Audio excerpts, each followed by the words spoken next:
سلطان صلاح الدین ایوبی بسم اللہ الرحمن الرحیم۔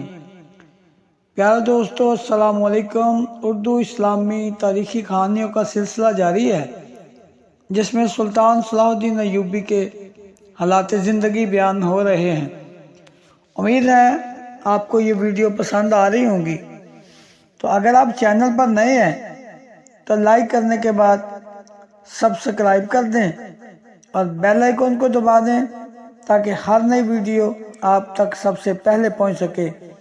تو چلتے ہیں ایک نئی کہانی کی طرف۔ جب پہلے دن یوسف صلاح الدین سلطان نور الدین زنگی کے دربار میں داخل ہوا تو اسے سلطان کے حکم پر امراء کی سب سے اگلی قطار میں بٹھایا گیا۔ سلطان کے سارے امراء تجربہ کار بھی تھے اور کسی حد تک سن رسیدہ بھی۔ ان میں سے کوئی امیر بھی 40 سال سے کم نہیں تھا۔ اس لیے ان تمام سرداروں نے ایک 16 سالہ نوجوان کو اپنی صف میں بیٹھا دیکھ کر شدید حیرت کا اظہار کیا۔ ان امیروں میں ایک شخص ابن مرقوم بھی تھا جو فطرتاً حاسد اور کینہ پرور تھا۔ اس نے یوسف صلاح الدین کو انتہائی ناپسندیدہ نظروں سے دیکھا اور دل ہی دل میں سلطان نور الدین زنگی کی اس کرم نوازی پر پیچ و تاب کھانے لگا۔ مگر یوسف صلاح الدین درباری امراء کے جذبات اور قیاس آرائیوں سے بے نیاز خاموشی سے اپنی نشست پر بیٹھا رہا۔ پھر یوں ہوا کہ گزرتے دنوں کے ساتھ سلطان نور الدین زنگی یوسف صلاح الدین کے قریب ہوتا چلا گیا۔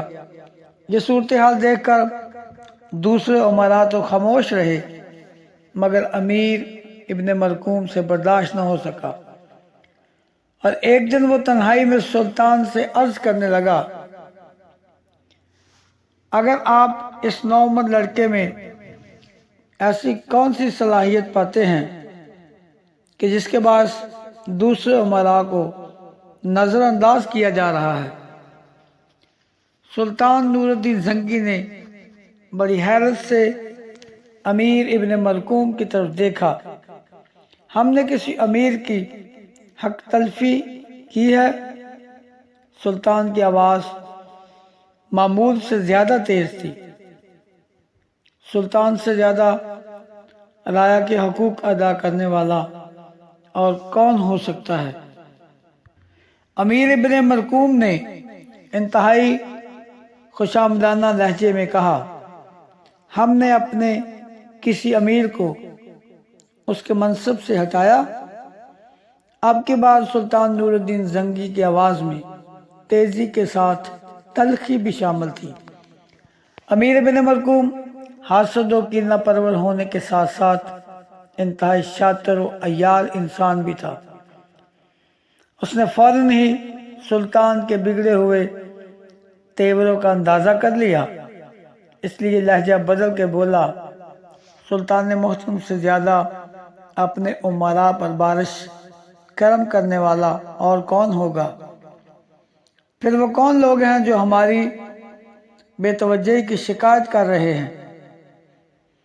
سلطان نور الدین زنگی کے لہجے سے ناگواری کا رنگ جھلک رہا تھا۔ وہ لوگ سامنے کیوں نہیں آتے؟ کیا انہوں نے تمہیں اپنا سفیر بنا کر بھیجا ہے؟ سلطان کی آواز مزید تلخ ہو گئی تھی۔ امیر ابن مرقوم گھبرا گیا مگر اس کے عیار ذہن نے فوراً ہی نئی کروٹ لی اور بگڑی ہوئی بات کو سنوارنے کی کوشش کی۔ وہ سلطان کے رعب و جلال سے ڈرتے ہیں اس لیے سامنے بات کرنے کی ہمت نہیں پاتے۔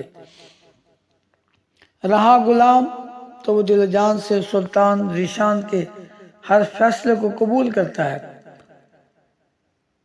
بظاہر بات ختم ہو گئی تھی مگر ابن مرقوم کے دل میں یوسف صلاح الدین کی طرف سے گرا پڑ گئی تھی۔ وہ اس خاموش طبع نوجوان کو اپنے لیے خطرہ سمجھ رہا تھا۔ پھر ایک دن سلطان نور الدین زنگی نے تنہائی میں یوسف صلاح الدین سے پوچھا، کیا تم چوگان کھیلنا جانتے ہو؟ سلطان محترم، مجھے شاہ سواری کا فن آتا ہے، مگر اس کھیل سے مجھے کوئی دلچسپی نہیں۔ یوسف نے ادب و احترام کے ساتھ عرض کیا۔ میں چوگان کا دل دادا ہوں، سلطان نور الدین زنگی نے پرجوش لہجے میں کہا۔ یہ مردانہ کھیل بھی ہے اور مجاہدین کے لیے ایک قسم کی عبادت بھی، اس لیے تم بھی چوگان کھیلا کرو۔ سلطان نور الدین زنگی کو عشق کی حد تک چوگان کے کھیل سے دلچسپی تھی۔ ان کی اس دلچسپی کو دیکھ کر ایک دن کسی بزرگ نے انہیں بھرے دربار میں ٹوکتے ہوئے کہا تھا، کسی مسلمان حاکم کو یہ زیب نہیں دیتا کہ وہ ایک فضول کام میں اپنا قیمتی وقت برباد کرے۔ سلطان نور الدین زنگی نے بڑے صبر و تحمل کے ساتھ بزرگ کے سوال کو سنا اور پھر نہایت نرم و شیریں لہجے میں جواب دیتے ہوئے کہا، اللہ شاہد ہے کہ میں اس کھیل کو دل لگی کے واسطے نہیں کھیلتا۔ چوگان میرے لیے ایک ورزش ہے، کیونکہ ایک مجاہد ہمیشہ جنگ میں مصروف نہیں رہتا۔ جب میں یہ کھیل کھیلتا ہوں تو میرا گھوڑا کسی دشمن پر اچانک حملے کے لیے تیار رہتا ہے۔ بزرگ نے بڑی حیرت کے ساتھ سلطان نور الدین زنگی کا جواب سنا اور بڑے والہانہ انداز میں بولے، اللہ سلطان کی عمر دراز کرے، شاید ہی کسی حاکم نے اللہ کی رضا حاصل کرنے کے لیے یہ کھیل کھیلا ہو۔ یہی وجہ تھی کہ سلطان نور الدین زنگی نے یوسف صلاح الدین کو چوگان کھیلنے کا مشورہ دیا تھا۔ قدرتی طور پر یوسف بہترین شاہ سوار تھا، نتیجتاً اس نے چند ماہ کی محنت کے بعد چوگان جیسے مشکل کھیل میں بھی مہارت حاصل کر لی۔ پھر ایک دن سلطان نے اپنے تمام امیروں کو میدان میں جمع کر کے حکم دیا، تم لوگ اپنے اپنے فن کا مظاہرہ کرو اور ایک دوسرے پر سبقت لے جانے کی کوشش کرو۔ بس یوں سمجھ لو کہ آج تمہارے فن سپہ گری کا امتحان ہے۔ سلطان نور الدین زنگی نے ایک خاص حکمت عملی اختیار کرتے ہوئے اپنے امراء کے دلوں کو جوش اور ولولہ سے بھر دیا تھا۔ یوسف صلاح الدین بھی چوگان کے اس مقابلے میں شریک تھا۔ اپنے امیروں کو حکم دینے کے بعد سلطان نور الدین زنگی اس نو عمر کھلاڑی سے بھی مخاطب ہوا، یوسف آج تمہاری بھی آزمائش ہے۔ پھر مقابلہ شروع ہوا اور تھوڑی ہی دیر میں یہ بات ثابت ہو گئی کہ سلطان نور الدین زنگی کا کوئی سالار یا امیر اس کھیل میں یوسف صلاح الدین کی برابری نہیں کر سکتا۔ مقابلہ ختم ہوا اور تمام امراء نے بیک زبان یوسف صلاح الدین کی تعریف کی اور سلطان نور الدین کی پیش بینی کا اعتراف کرتے ہوئے کہا، ہماری آنکھیں دیکھ رہی ہیں کہ نوجوان آگے چل کر بڑا سپہ سالار ثابت ہوگا۔ سلطان نور الدین زنگی نے بڑی محبت سے یوسف صلاح الدین کے کندھے پر ہاتھ رکھتے ہوئے کہا، میری نظریں جس منظر کو دیکھ رہی ہیں وہ تمہاری نگاہوں سے پوشیدہ ہے۔ یوسف صلاح الدین کے لیے سلطان کی زبان سے یہ ستائشی الفاظ سن کر امیر ابن ملکوم کے سینے میں حسد کی آگ پوری شدت سے بھڑک اٹھی اور اس کا سرخ چہرہ کچھ دیر کے لیے سیاہ پڑ گیا۔ ان دنوں نجم الدین ایوب شہر سے باہر تھا۔ پھر جب وہ واپس آیا اور بیوی نے اسے چوگان کے اس مقابلے کی تفصیلات سنائی تو وہ فرط مسرت سے چیخ اٹھا، مرحبا میرے بیٹے یوسف، مرحبا، تمہیں یہ شاندار کامیابی مبارک ہو۔ یہ کہہ کر نجم الدین ایوب نے بیٹے کی کشادہ پیشانی کو طویل بوسہ دیا۔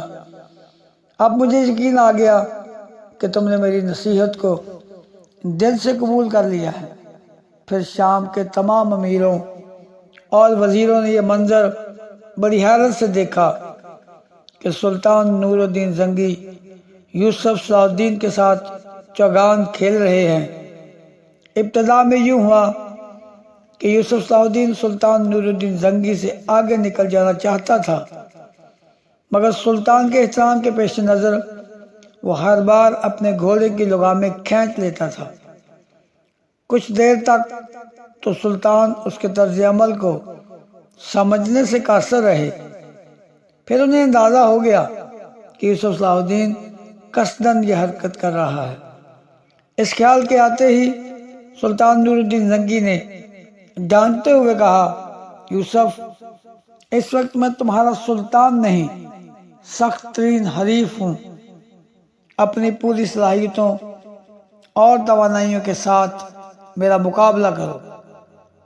سلطان کا حکم سنتے ہی یوسف صلاح الدین نے اپنا گھوڑا آگے بڑھایا اور والی شام کو مقابلے میں شکست دے دی۔ یہ سلطان نور الدین زنگی کی اعلیٰ ظرفی تھی کہ اپنی شکست پر ناراض ہونے کی بجائے انتہائی مسرت کا اظہار کیا اور انعام کے طور پر یوسف صلاح الدین کو ایک قیمتی خلعت عطا کی۔ پھر ایک دن یوسف صلاح الدین سلطان نور الدین زنگی کے ساتھ چوگان کھیل رہا تھا کہ ایک خوفناک حادثہ پیش آیا۔ یوسف سلطان کے گھوڑے کا تعقب کر رہا تھا۔ دونوں گھوڑے اپنی پوری رفتار میں تھے کہ یکایک یوسف صلاح الدین کے گھوڑے کو ٹھوکر لگی اور وہ اونھے منہ زمین پر گر پڑا۔ اس کے ساتھ ہی یوسف بھی دور تک گھسیٹتا چلا گیا۔ میدان کے کنارے کھڑے ہوئے خدمتگار دوڑ پڑے۔ سلطان نور الدین زنگی نے بھی فوراً ہی اپنے گھوڑے کی لگامیں کھینچ لیں اور بھاگتے ہوئے یوسف صلاح الدین کے پاس پہنچے۔ یوسف کا گھوڑا جس انداز سے زمین پر گرا تھا، اسے دیکھ کر وہاں موجود خدمتگاروں نے یہی اندازہ کیا تھا کہ گھوڑے کے ساتھ سوار کو بھی شدید جسمانی نقصان پہنچے گا اور دونوں کی جانیں ضائع ہونے کا بھی اندیشہ تھا، مگر لوگوں کے سارے اندیشے غلط ثابت ہوئے۔ جب سلطان نور الدین زنگی گھبرائے ہوئے یوسف صلاح الدین کے قریب پہنچے تو وہ زمین سے اٹھنے کی کوشش کر رہا تھا۔ سلطان نے سہارا دیا تو وہ فوراً اٹھ کھڑا ہوا اور مسکراتے ہوئے کہنے لگا، میں اللہ کے فضل و کرم اور سلطان عادل کی دعاؤں سے بالکل ٹھیک ہوں۔ سلطان نور الدین زنگی بڑی بے چینی کے ساتھ یوسف صلاح الدین کے پورے جسم کا جائزہ لے رہے تھے۔ بڑی عجیب بات تھی کہ اتنے بڑے حادثے میں یوسف کے ہاتھوں اور پشت پر معمولی زخم آئے تھے، مگر اس کا دلکش چہرہ مکمل طور پر محفوظ تھا۔ سلطان نور الدین زنگی کی غیر معمولی پریشانی دیکھ کر صاف محسوس ہو رہا تھا کہ یوسف یا تو ان کا حقیقی چھوٹا بھائی ہے یا پھر بیٹا۔ سلطان کی یہ توجہ اور اضطراب دیکھ کر یوسف صلاح الدین کی آنکھوں میں آنسو آ گئے۔ سلطان محترم، میں آپ کے اس خصوصی التفات کو کبھی فراموش نہ کر سکوں گا،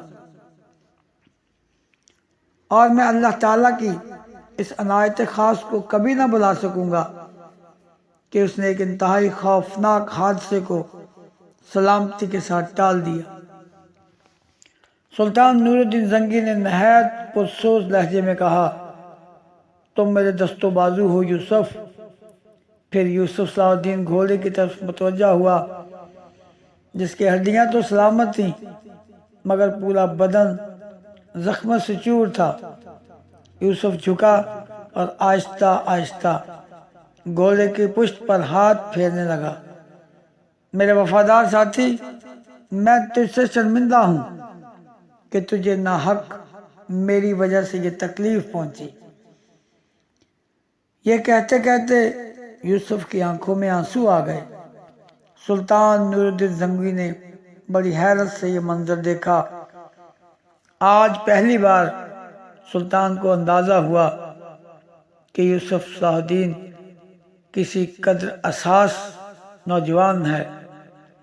بیٹے کی جان بچ جانے کی خوشی میں نجم الدین ایوب اور زبیدہ نے غریبوں میں کھانا اور کپڑے تقسیم کیے۔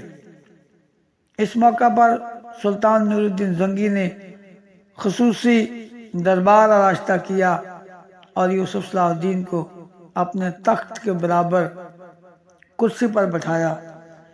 پھر درباری مورخ عماد کاتب نے کھڑے ہو کر انتہائی پرجوش لہجے میں یوسف صلاح الدین کے لیے یہ دعائیہ اشعار پڑھے۔ تم کسی عمدہ گھوڑے کے لڑکھڑانے پر حیرت کا اظہار نہ کرو، جبکہ اس کی پشت پر تم جیسا مریخی سوار ہو۔ تمہارے گھوڑے کی نظر سلطان نور الدین زنگی پر پڑی تو وہ سلام کرنے کے لیے جھکا، اور تمہاری بخشش کا چھوٹا سا حصہ یہ ہے کہ اس گھوڑے کی لغزش کو معاف کر دو، کیونکہ بڑا بخشش کرنے والا لغزش کرنے والے سے درگزر کیا کرتا ہے۔ اور تم حاسدوں کی آنکھ اور ان کی برائی سے بچو۔ میری دعا ہے کہ تم پر کسی کی نظر بد اثر نہ کرے اور تم نور الدین شاہ عالم کے لیے سلامت رہو۔ سلطان نور الدین زنگی یہ اشعار سن کر بہت خوش ہوئے۔ پھر درباری مورخ عماد کاتب کو قیمتی خلعت عطا کی گئی اور اس کے ساتھ ہی یوسف صلاح الدین کو مصاحب خاص کا درجہ حاصل ہو گیا۔ سلطان کے اعلان سے اکثر درباری صلاح الدین کی قسمت پر رشک کرنے لگے، مگر امیر ابن مرقوم کی حسد کی آگ کچھ اور شدت سے بھڑکنے لگی۔ تو دوستو ملتے ہیں اگلی نئی ویڈیو میں، تب تک کے لیے اجازت دیجیے۔ خدا حافظ۔